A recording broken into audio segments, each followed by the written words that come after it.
Have you ever had that feeling that there's something else going on just under the surface of the world we see every day?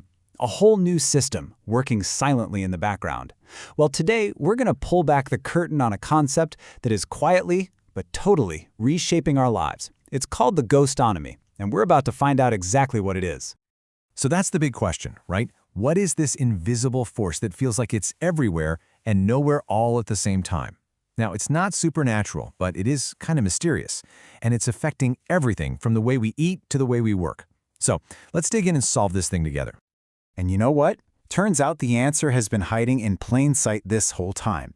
It's not in some secret lab or anything like that. It's right here, in the services we use every single day. We're interacting with it constantly, and most of the time, we don't even realize it. I mean, just think about it for a second. That amazing burger that showed up at your door last night. The app on your phone that magically organizes your photos. Or the ride you got with just a tap on your screen. All these conveniences, they're the real, tangible results of a mostly invisible economic engine. And here we are. This is the heart of it. The ghost economy is basically an economy without a face. It's built on services that don't have a physical front door you can just walk into. It's powered by a workforce you'll probably never see, and it's all managed not by a person, but by some really complex algorithms. Okay, so let's break this down into three key parts. First, there's no physical storefront. You can't just drop by and visit the kitchen that made your burrito. Second, it runs on hidden, on-demand labor. We're talking about people working task by task, not in a typical 9-to-5. And third, and this is a big one, the boss is often an algorithm that decides who gets what work and when. To really see how this works in the real world, let's look at a perfect example. Ghost kitchens. And I bet you've ordered from one without even knowing it. I know, it sounds a little bit like science fiction, doesn't it? But it's happening all the time. You're scrolling through a delivery app, you see a restaurant with a catchy name, awesome pictures, you place your order. But what if I told you that restaurant has no tables, no waiters, and no actual front door? So the process starts just like you'd expect. You order online, a cook gets to work. But here's the twist. Your food isn't being made in a traditional restaurant. It's being prepped in some huge unmarked warehouse, a kitchen that only exists for delivery.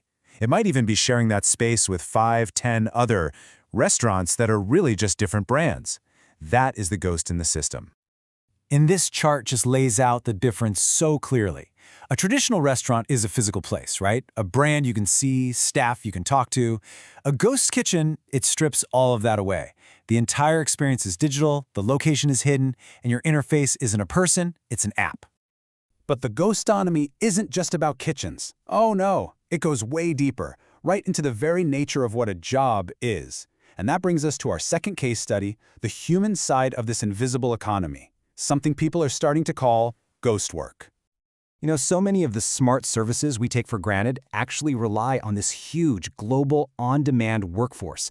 Think about things like flagging nasty content online or transcribing audio or labeling millions of images to train AI. That stuff doesn't happen by magic. It's done by real people. And again, the contrast here is just wow. Instead of a salary, these workers get paid per task. Sometimes we're talking pennies. Instead of an office, they work from home, totally anonymous. And, maybe most importantly, instead of a human manager, their work is assigned, it's checked, and it's paid out, all by an algorithm. This quote from a researcher really just hits the nail on the head. For so many people in this new economy, they don't feel like employees. They feel like invisible cogs. They're absolutely essential to making the whole machine work, but they're completely unseen by us, the people using the final product. Okay, so we've got ghost kitchens, ghost work. These aren't just weird trends. They're signs of a huge economic shift. So the big question is, why does any of this matter? What are the real-world impacts of this growing ghostonomy? Well, for starters, just look at the sheer scale of this thing. The gig economy, which is a massive part of the ghost economy, isn't just growing, it's exploding. We're talking about it becoming the majority of the workforce in a lot of places within just a few years. This is not a niche thing anymore. It's on its way to becoming the new normal. And you know, the impact is really a double-edged sword. For us, as consumers, it means unbelievable convenience. For businesses, it opens up these new super efficient models. But it also raises some really tough, really urgent questions. When a worker is invisible, when they're managed by a piece of code, what happens to their rights, their job security, their ability to just be seen and valued as a human being? So in the end, yeah, the convenience is amazing, but it definitely comes at a cost. The ghost economy is so efficient precisely because it thrives on making things invisible. So as this hidden world keeps expanding, the question we all have to ask ourselves isn't just about economics, it's about our society. What parts of our community, our workforce, and maybe even our own humanity do we risk losing when we make them invisible?